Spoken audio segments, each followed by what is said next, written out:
तो सक तकिया पलंग खटिया बा नैहरे के। एगो औरत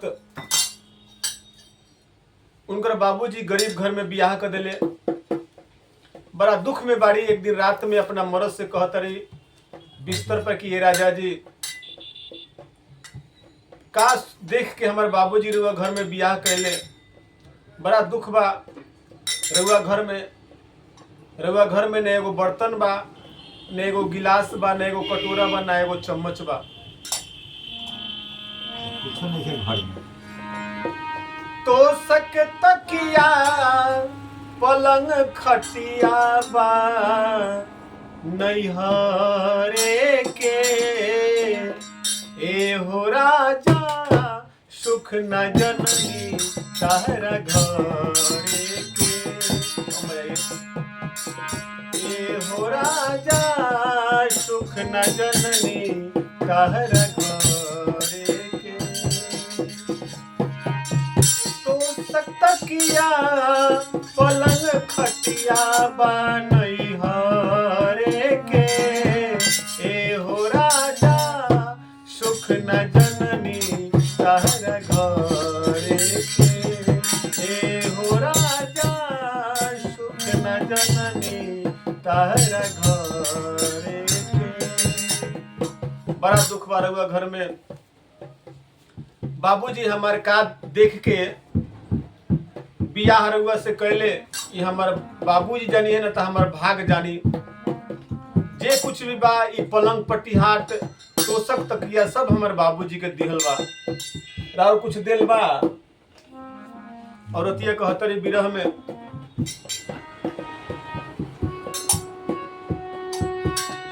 जब कुछ मांगीला तो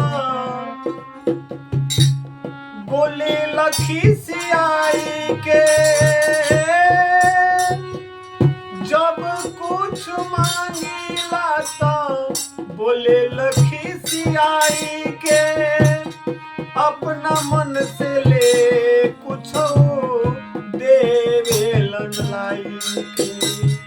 जब वो कुछ हम रुआ से मांगीला तो रुआ खिसिया के बोली ले, काहे कि रुआ पाकिट में रुपया नहीं खे। मेहरारू सब कुछ जाना तरी, लेकिन फिर भी विरह में अपन दुख अपना पति से सुनाओ तरी। जब कुछ मांगीला तो बोले लखी सियाई के। अपना मन से आज लेना दिहल कुछ लाई के। अपना मन से लाज लेना दिहल कुछ लाई के। जुआ जरे मन न करे कुछ करे के। जुआ जरे मन न करे कुछ करे के। ए हो राजा सुख न जननी तारा घरे के। ए हो राजा सुख न जननी तारा घरे के। ए हो राजा सुख न जननी तारा घरे के। कितना दुख हम तहरा के बताई कि तहरा घर में का होला। मर्द बेचारा चुपचाप सुनत अरे, काहे कि ओकरा हाथ में रुपया पैसा नहीं खे, कमाई धमाई नहीं खे होत तो का करो। आगे कह तरीका, शायद साड़ी गहना गुड़िया दिहल माई बाबू के। भारी गलती कईनी राजा तो से शादी रचाई के।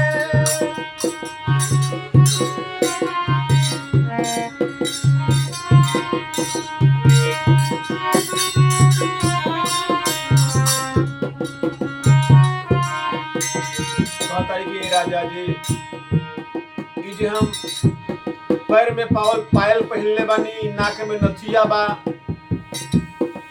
बाबूजी के दिहल बा, हमरा माई के दिहल बा। आज ले जे भी साया साड़ी पहिना तारी गहना गुड़िया सब हमार नैहर के बा। रउर कुछ बा? साया साड़ी गहना गुड़िया दिहल बाबू माई के, भारी गलती कैली तो से शादी रचाई के, भारी गलती कैली तो से शादी रचाई के। दिहला न कबहू एको पैसा हमरा धरे के, दिहला न पैसा कबहू एको हमरा धरे के। एहो राजा सुख न जननी तहरा घरे के, एहो राजा सुख न जननी तहरा घरे के, एहो राजा सुख न जननी तहरा घरे के। बात समझ में आए भैया तो छोटा भाई समझ करके एक लाइक और वीडियो पे कमेंट जरूर करके बताएंगे कि आपका भाई कैसा गायकी कर रहा है।